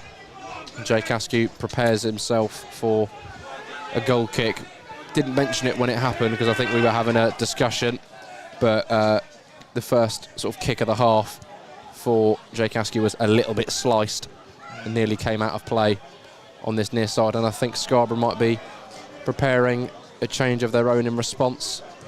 Just there was a man that was demanded back to the dugout, and then a hand signal that would imply a change was imminent, but we shall see. As Scarborough look to come forward themselves on the right-hand side. Stephen Walker, the first half substitute, checks back onto his right foot beyond Solademi, but Adam Lund comes across to make the challenge. And the ball cleared away up towards McDonough, and he battles with Maltby, but the defender gets the better of that. One-on-one. It's the first time Scarborough really had the opposition to kind of get a break at Alfreton and come at them with a bit of pace and catch them while they're maybe not sat deep and organised and, kind of moving across with Scarborough's play. It was a chance for them to take the initiative, and, they nearly did. It was a good bit of play from Walker, and I would have liked to have seen him just look inside to his, it was kind of an underlap from his wing back, and he kind of tried to go himself and lost the ball, but that was an uncomfortable situation for Billy's side. Yeah. Scarborough will hope that the pressure can tell as Maltby with a nice ball through to Waldron, low cross towards the front post. Adam Lund is there to clear it, but it's back with Waldron, who hooks it back into the area. Going to run all the way through to Green, and it's closed down by Lewis Salmon to block that effort. Salmon goes down immediately. I mean, it was a hefty blow towards Lewis Salmon. Green pointing out that he's blocked it with his backside and he's holding his chest, so he's not happy with that, but the referee has stopped the play, and Scarborough will have a chance to make that change that I mentioned just before. It's the number 7, Kieran Glynn, that will be introduced at some point. It looks like they're going to get on with the play first. It's Green. Well, Colville, prepares the throw on that far side, or will we get the change? Substitution for We will. It is the number 25, Michael Woods, withdrawn in place of the number 7, Kieran Glynn. Second substitute of the afternoon for the home side. I'm just going to throw this out there now while I'm getting things right. Go on. If Scarborough make another substitution in this game, I have a feeling it'll be Billy Marshall that comes on. Oh, I wonder what gives you that inkling. Now, this is when we find out that John Grenning's actually just registered himself. Brings himself on. Well, Nathan Newell, that is a unnecessary clearance, I think we'll call that. He's absolutely lashed the ball into the home fans in that stand on the far side. Just to add on, John had a decent playing career, played for Middlesbrough. He did. Played for West Brom as well. And Scarborough do get play back underway, though. It's a neat little move into the box, and the ball is in. I think Billy Whitehouse was conscious of potentially scoring an own goal there, so he's done everything to make sure his legs avoid the football and sort of kind of half somersault over the ball. Wish Ryan Giles did that. To avoid it. Sorry, I'm still sore. And it rolls out for a Scarborough throw, but the hosts threatening more so than we've seen for a long time in this one. And the cross kind of pulled back from the byline. Maybe Nathan Newell's attempted assassination on a fan has lit a fire in their bellies. Yeah, that was a... Oh, high foot ref. Yeah, could have been. But play goes on. Clearance up towards Welledji. Heads it down into the feet of Perver, now with Waldron on the halfway line. Goes back to Maltby, looks to hook it down the line. Solademi steps in to try and make a challenge. Bennett does come away with it. Gets it back from Waldron. Checks back, tries to feed it back through to the fullback, and Solademi does get there to intercept, but the ball kind of bounces up off his standing leg. Bennett now does find his way into the area, wins a corner off of Adam Lund. Couldn't have done much else in that situation. Just looked to flick it into the defender. I think he knew that he wasn't going to be able to control it, probably wasn't going to be able to get across in, so just knocking it off of the opponent has done enough for his side to win a corner, and it will be Colville to take on this near side, a left-footed in-swinger. In it comes, centre of the box, cleared up in the air by Wiley. Abbey tries to further it away. Cantrell does in the end. And Alfreton come away with it now. Nathan Newell, the substitute. They look to break. He just tries to hook it around the corner with a hopeful pass side up to Lewis Salmon, but it's blocked off by Scarborough and out for an Alfreton throw on the halfway line, which Solademi comes over to take. Just going to run up to the halfway line before he releases it, I imagine. Discussions ongoing with Jerry McDonough about where to be. And it does find him. Bounces. Waldron gets something on it. Whitehouse now trying to maintain the ball, but Scarborough happy to come away with it. Domter looks to go infield, but Dwayne Wiley intercepts. Jerry McDonough finds himself onside up against Welledji. The defender gets it first, and he has bought the free kick, as you see defenders do often.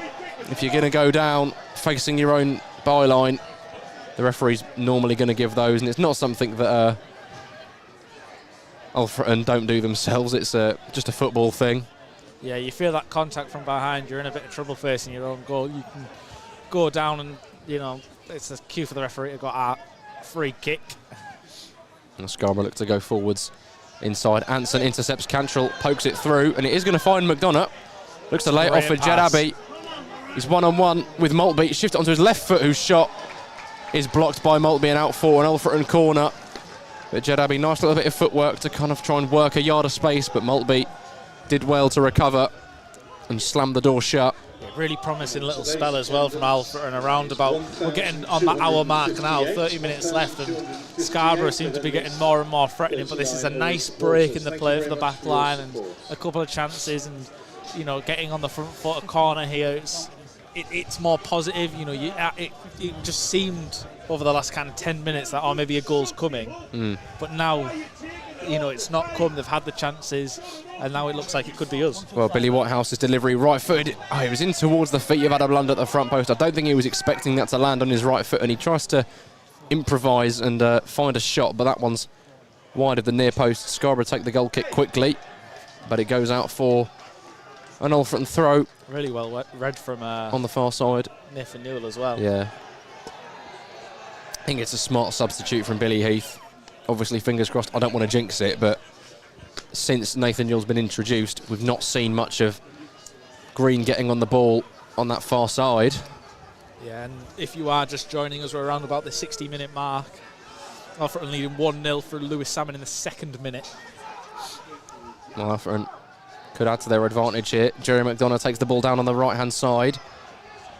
Not far from the box, looks to get beyond Colville.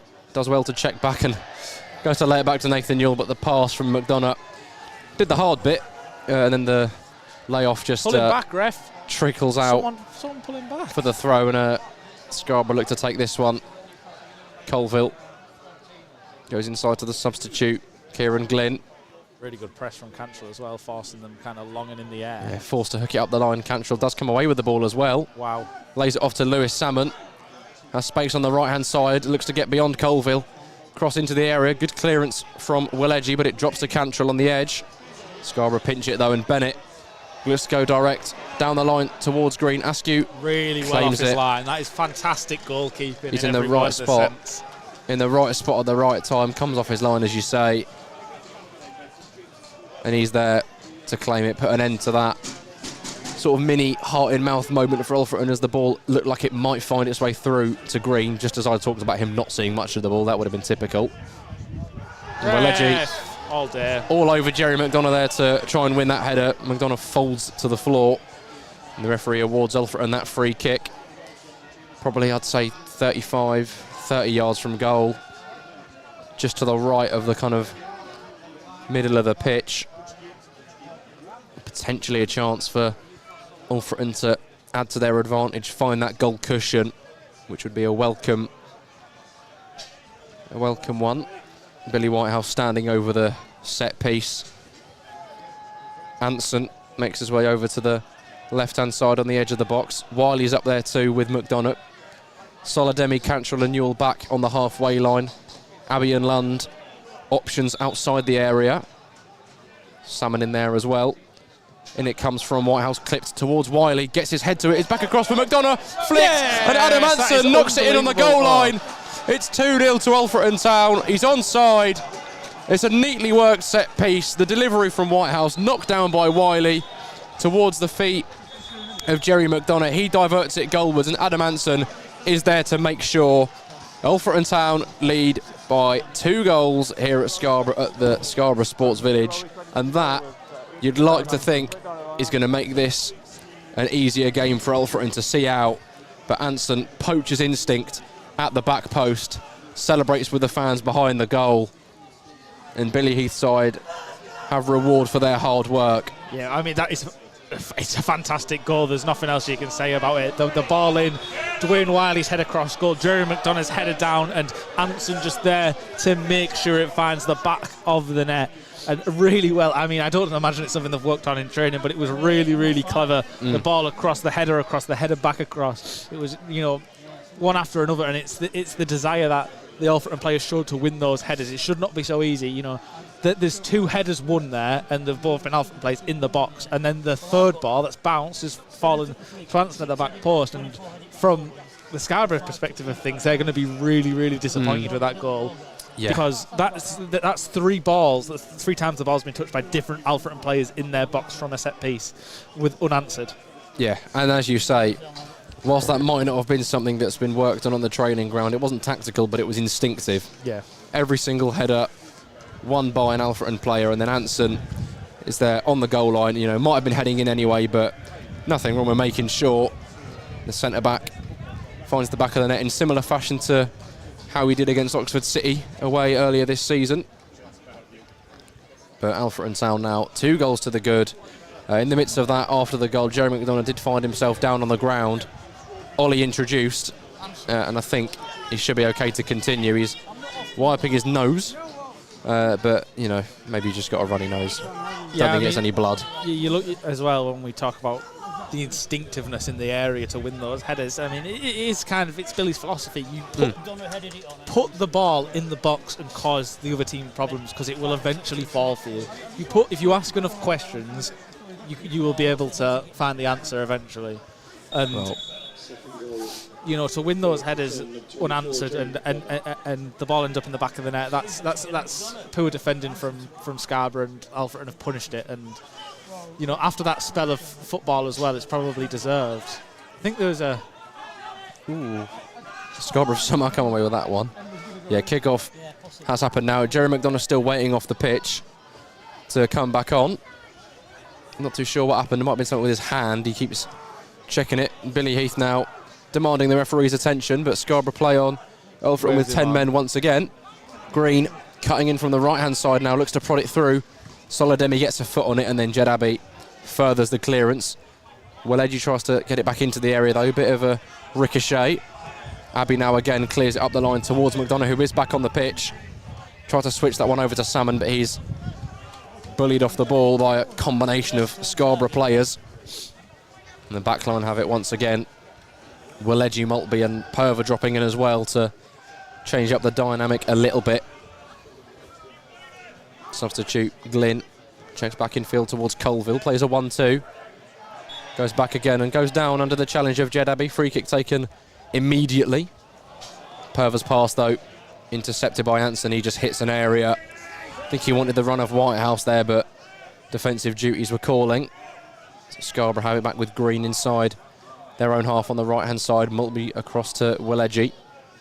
Interesting decision to swap the centre-backs around, I think. I remember watching Welegi last season here.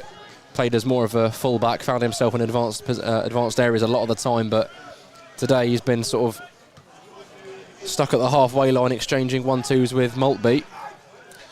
Yeah, sorry, go on. That's just been the story. You concede early on, and they kind of didn't have an answer to Alfreton's deep line, just kind of go side to side and hope there's a mistake in the shift, but we know how well organised we can be. Well, Scarborough do put a decent ball into the box as Walker kept it alive. Now I think it's bounced out for a goal kick for Jake Askew to take, but yeah, sorry, I think I interrupted what you were saying. No, that was more or less it, mate. That was the point. That was the point. It's yeah, you give us the reason to sit, and they've not really had an answer. They've tried to be patient, and they've tried to find a way to help, and they had a really good spell before the second goal for Alfreton, where I thought it looked like they were going to score. We weren't going to be able to hold them out for much longer, but then the Alfreton spells came, and we got a goal in our spell, and that's been what ultimately has been the difference today.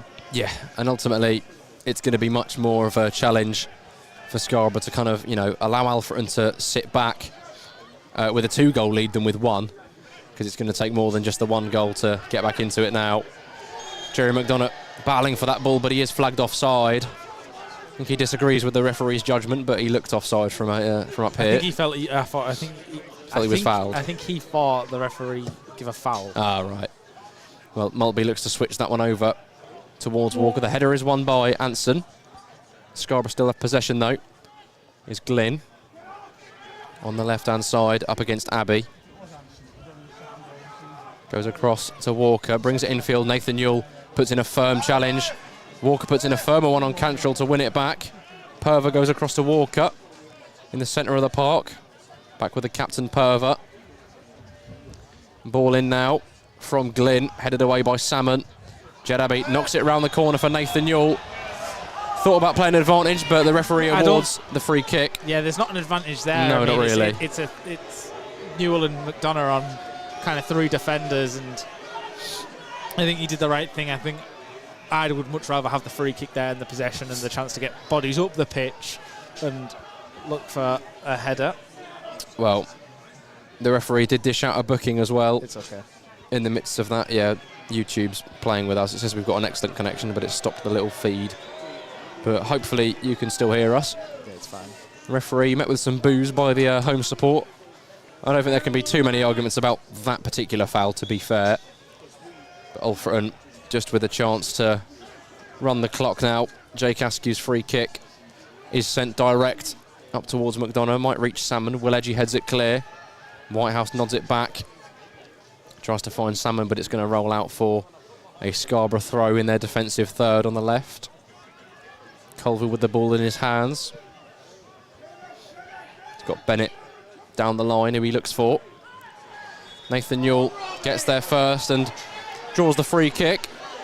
I think the Scarborough fans can have a few more complaints about that one than the one a minute or so ago on Jed Abbey. Yeah, well, it must have been frustrating, you know, to see your side go 1-0 down so early on and then just kind of keep banging on a door that's never going to open. Well, that's what it was like in the first half. There wasn't even an inkling, and then have a really good spell thinking, there we are, we've changed it. We're gonna, you know, we look like we're gonna do something, and then all of a sudden you find yourself 2-0 down after some really poor defending. Dwayne Wiley shanks that clearance, to put it kindly. And Scarborough now look to come forward. Adam Lund steps across, as does Whitehouse. And between them, they win the ball back. McDonough looks to play that one in behind for Salmon. It's a good area to hit, and Lewis Salmon will get there. On the right-hand side, he's got Newell arriving in support. Here he is. Goes back to George Cantrell, more in the midfield third now, but there is space.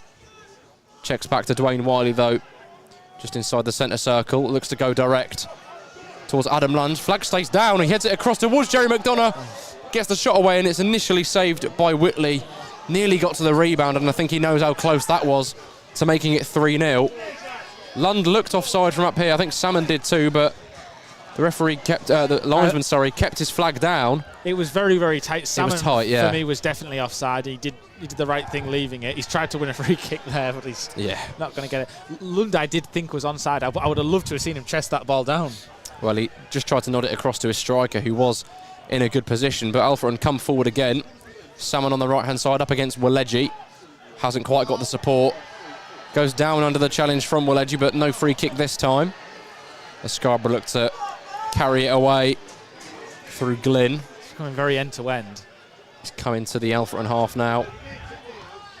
Tries the pass through to Green, and it's a good one. He's up against Solademi now. He's moved over onto the right-hand side as Green. Gets the shot away on his left foot, blocked by Wiley. Going to drop to Colville, though.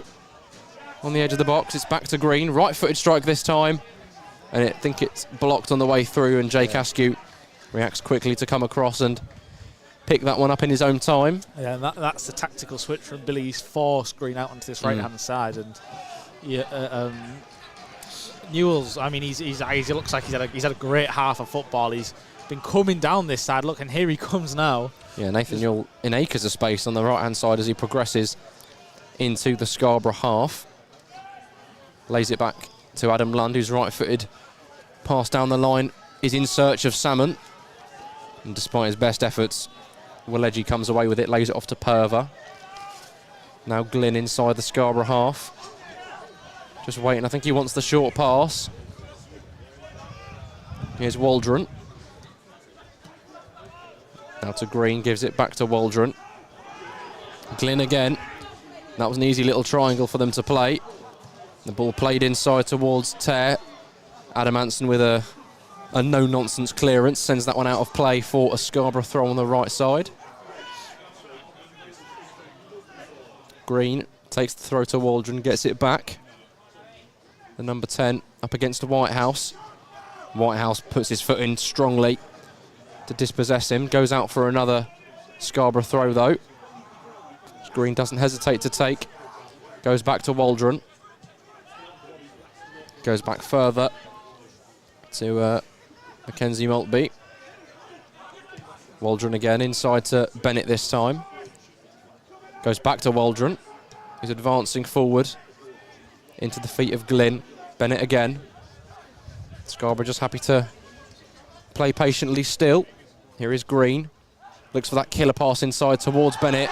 Anson wins that. Well, challenges Bennett for that header as he flicked it on. A few half-hearted appeals for a penalty, but the referee was uninterested and awards the goal kick to Oftham. Jake Askew struts across his 6-yard line to take it from the opposite side. So I just had to fight every bone in my body to not make a really bad joke there. Oh, I didn't. My brain's not working the same way. He said he gives a goal kick too often, and I was going to say I think he gives them the right amount. Good. Well, George Cantrell Might have set Billy Whitehouse free on the left-hand side. Few step overs from the number 7 up against Waldron. He's got Cantrell in support now. Little Cruyff turn as well, and I think he's going to concede the throw in there. Billy Whitehouse doing a little bit too much. Yeah, just one too many. He's just turned himself into trouble in like a corner where he can't get out, and you know, no defender on earth is going to let you do a whole turn there. Jed Abbey sticks his foot in on Bennett. Sorry to interrupt, but Lewis Salmon might try and break down the right-hand side up against Colville. He's still got the pace. Tries to find the right-footed cross, but Colville does manage to block it and come away with the ball as he carries it forward. Goes in field to Tear. Goes down under the challenge from Cantrell. And there's a little bit of argy-bargy between the two of them, and Cantrell finds his way into the book. That's nothing new.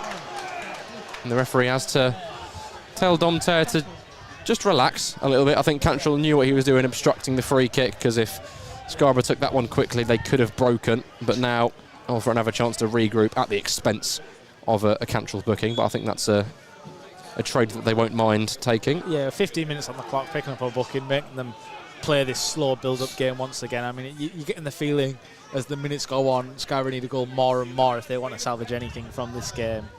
And slowing down the play as much as possible is obviously only going to aid Alfreton at this point. Well, here is Glynn inside the Alfreton half. Lays it out wide to Green, infield to Colville, who has space. Checks onto his right foot, gets caught under him a little bit. And the shot comes in from Maltby, and that's not the first time he's hit one of those from range. But it is the second time it's a massive it's gone out the ground. Absolutely massive. Yeah, a lot of space left for Colville there. And he sort of drove at the defence, moved it onto his right foot. And I think, you know, if on another day the ball got caught under the turf just a tiny bit and he was forced to lay it off, and in that position, you know, you don't want a defender to be the player to strike that ball.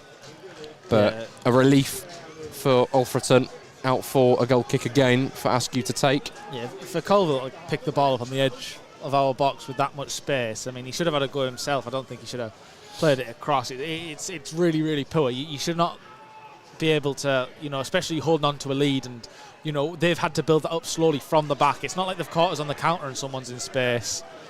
Would have been a great ball if someone was running. Yeah. Keep going. But to pick the ball up in space like that, when, you know, they've had to build it up from the back, you've been sat in and you've been organised, for him to be able to get the ball there and them not make anything out of it is a massive, massive let-off.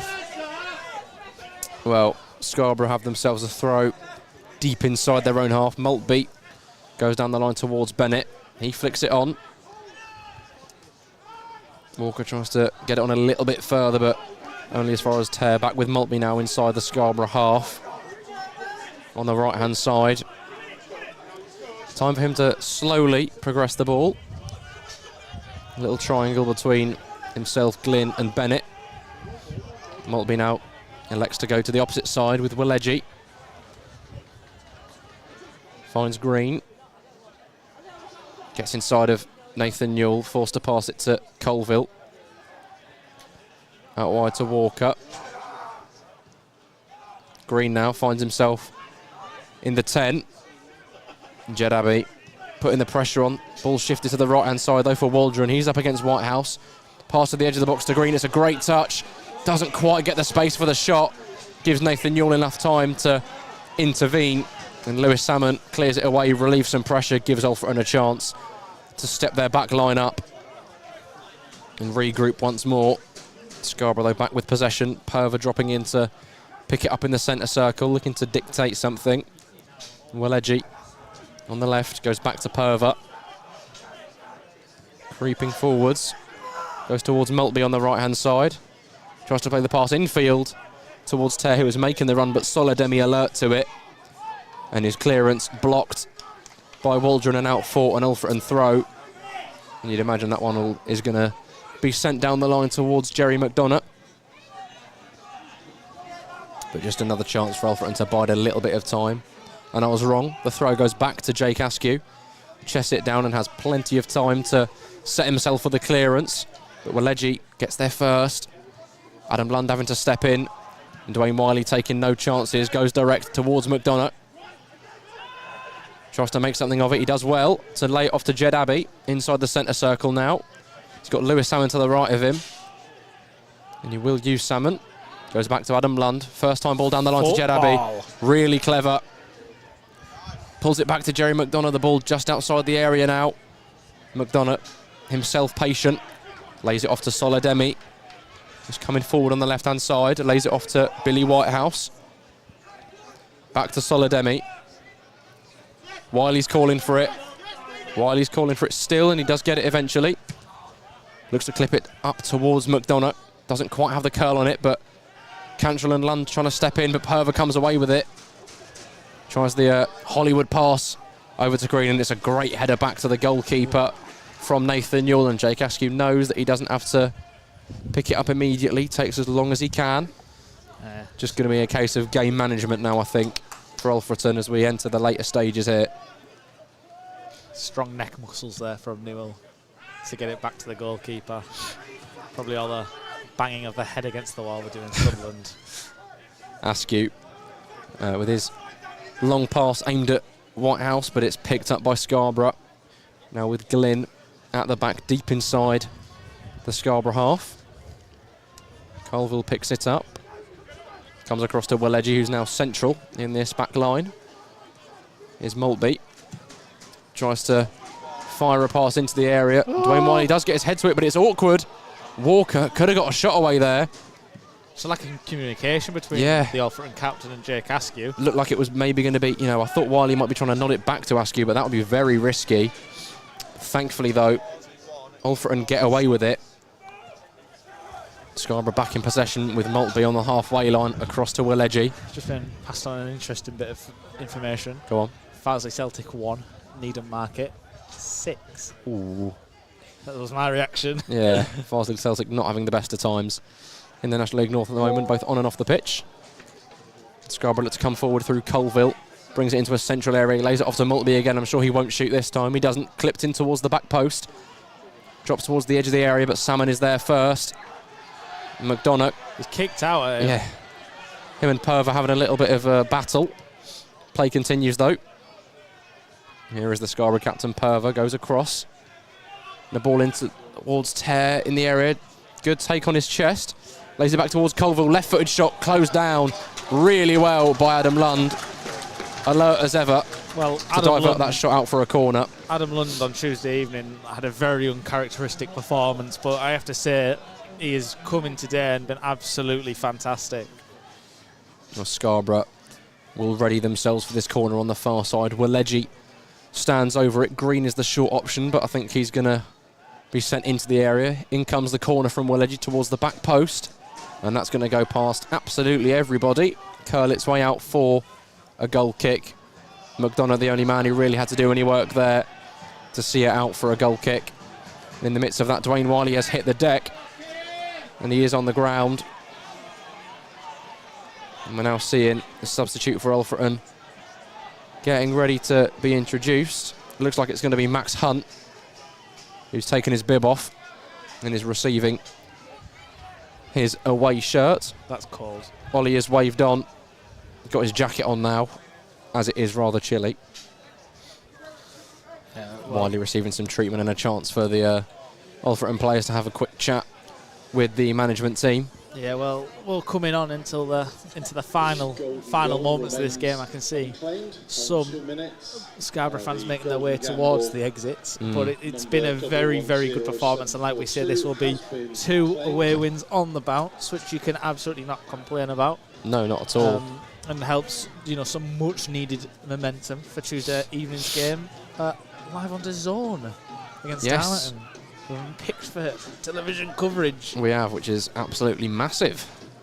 And that's going to be an interesting match as well.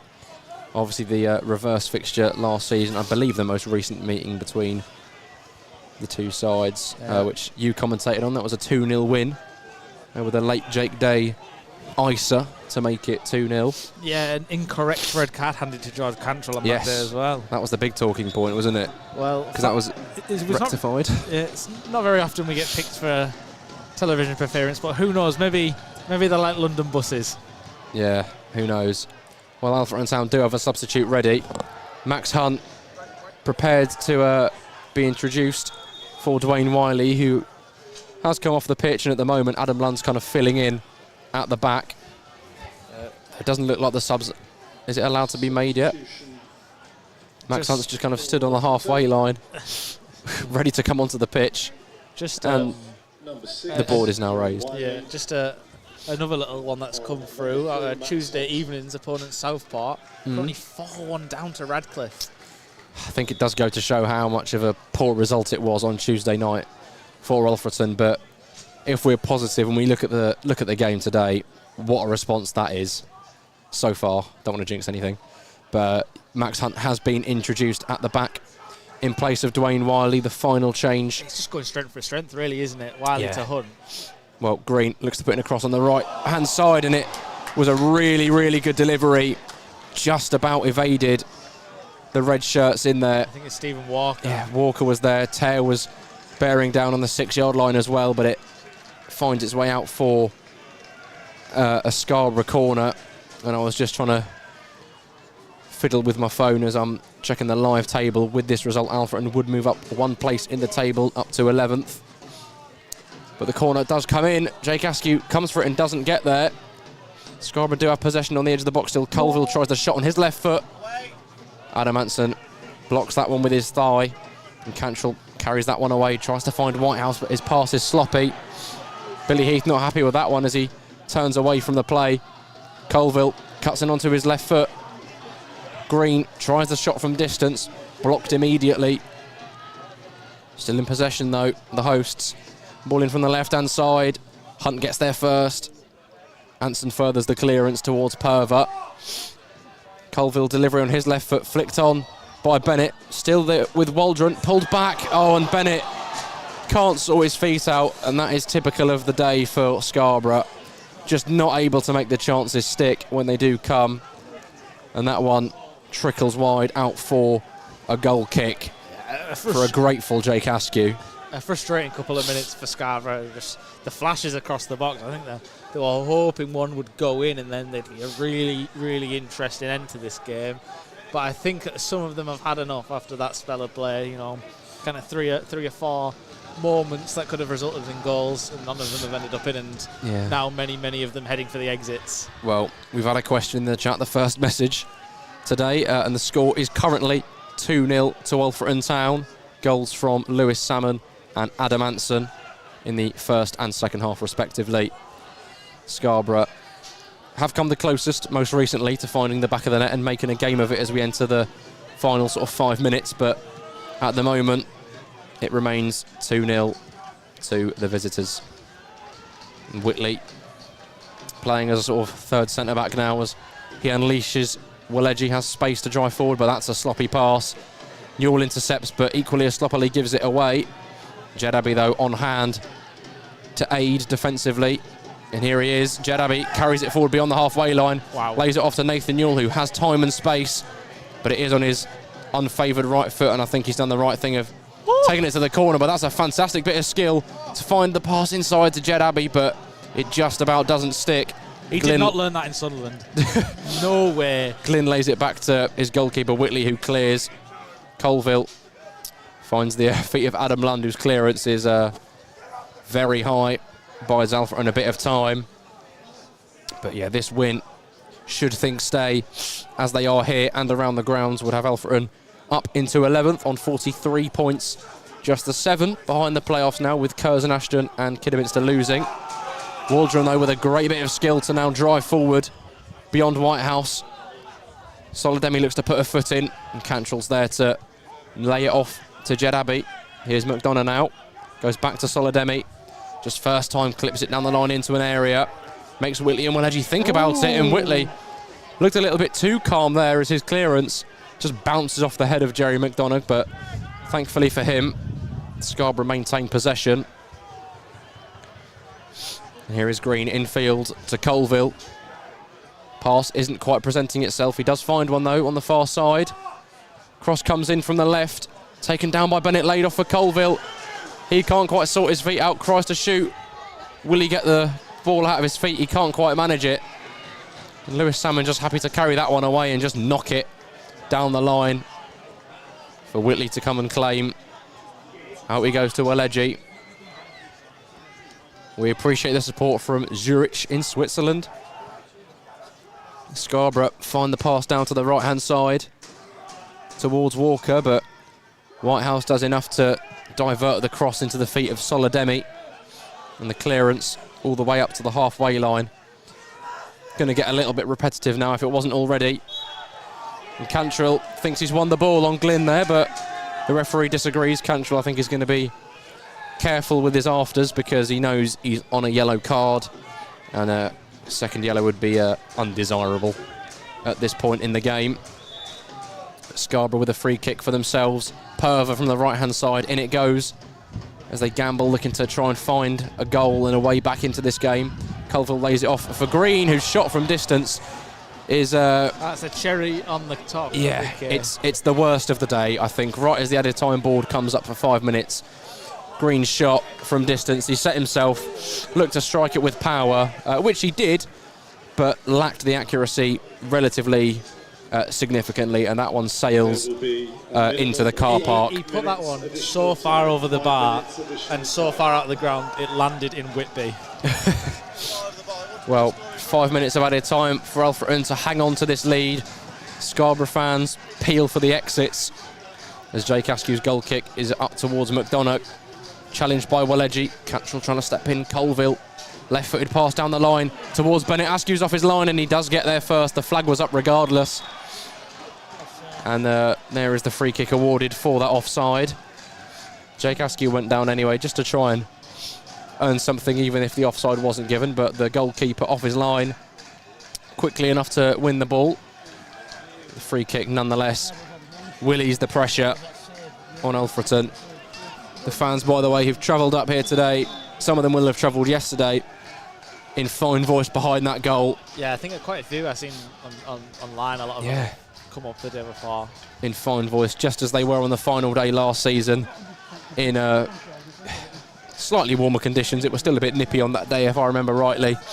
Not as chilly as today in the January cold, but we could be on for a similar result. 3 points heading back to Derbyshire.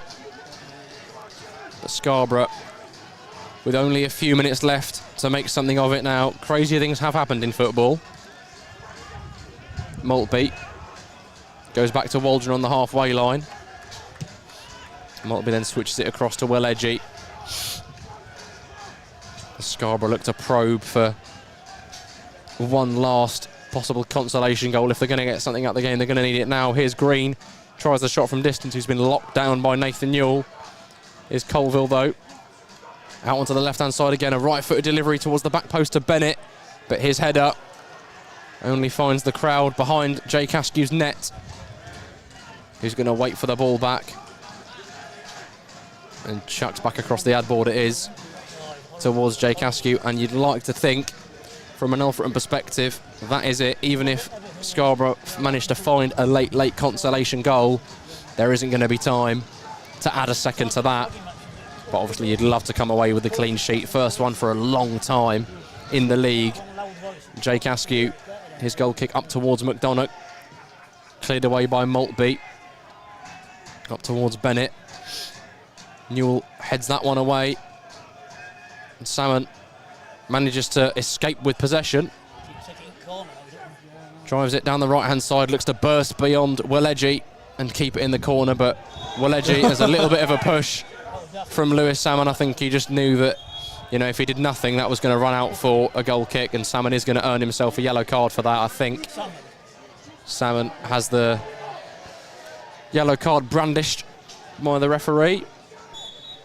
I shouldn't laugh, I just thought it was pretty well, the barrier. Ben Robinson hasn't dished out that many cards this afternoon. That is the second for an Alfreton player, I believe. Cantrell got himself the customary yellow card, as he loves to do. When does George Cantrell not play a football match without getting a yellow card? Well, it looks as if the result is now sealed for Alfreton. Scarborough look to come forward themselves for what may be the final time this afternoon. Whitehouse in there strongly to win that challenge as the ball was cleared up towards the Alfreton back line. Jed Abbey as well. Didn't see where it went, but it dropped to Lewis Salmon, whose clearance is going to go through to Ryan Whitley.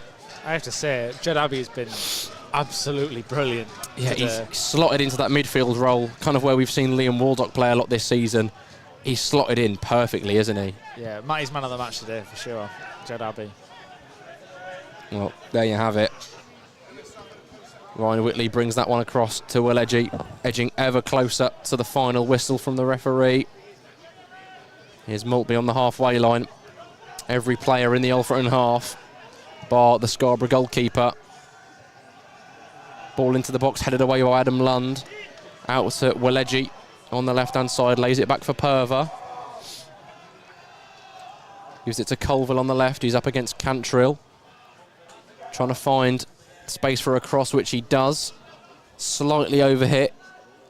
Billy Whitehouse gets there first, and there is the long-awaited full-time whistle. Alfreton Town win 2-0 here at Scarborough. A fantastic performance from Billy Heath's side and a much-needed bounce back from Tuesday evening. The goals coming early from Lewis Salmon, and then the second added in the second half by Adam Anson from a neat set-piece routine. But there we have it, 2-0 the final score here at the Scarborough Sports Village. Matty, your thoughts on the game? That was night and day to Tuesday. That was so much better. It was like watching a different side. I mean, I know there was 3 changes, but every players who had very uncharacteristic games on Tuesday evening were really, really solid today.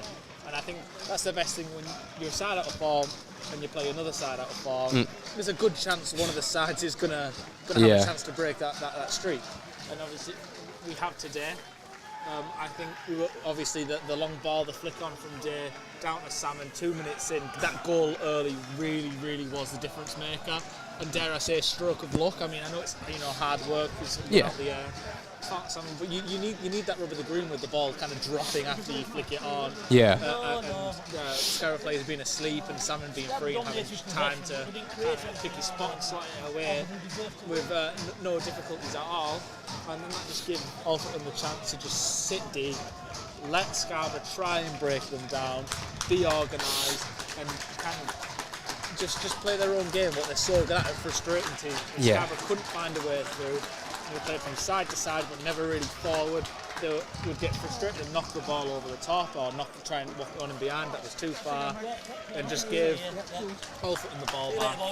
And as you got into that second half, Scarborough had a really, really strong spell, and it just looked like they'd found the way. They'd been in at half time, they spoke about it, and they'd come out to break down the doors. And then all of a sudden, that pendulum swung back the other way. And the second goal went in, a really, really good set piece, winning, those 3 balls in the box in a row. From a defensive point of view, Scarborough will be really frustrated, but from an offensive point of view, to win those 3 balls in a row, and the ball ended up in the back of the net, that was really what demoralised Scarborough. Did it, yeah. And they didn't look like they did at the start of that second half.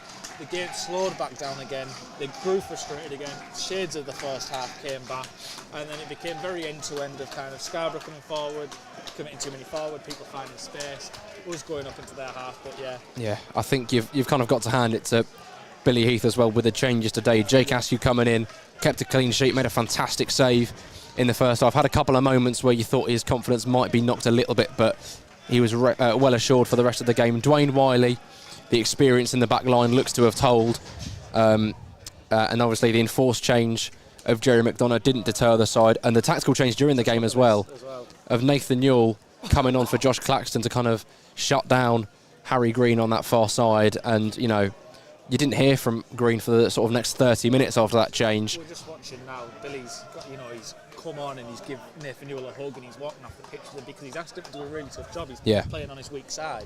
And he's done an absolutely fantastic job. I mean, and Adam Lund's just come out of the tunnel and given the biggest cuddle. Well, there we go. The Alfreton fans now head for the exits after applauding the team off. And thank you very, very much for the 270 people that tuned in today. Thank you very much for the people, for the kind comments as well at the end of that game. We do appreciate it. And we will we'll leave it there. Yeah, and we'll see you when we see you. Thanks for watching. Ciao. Thank heavens for that. Is it finished now? 270. That's quite good, isn't it? Yeah. It's about what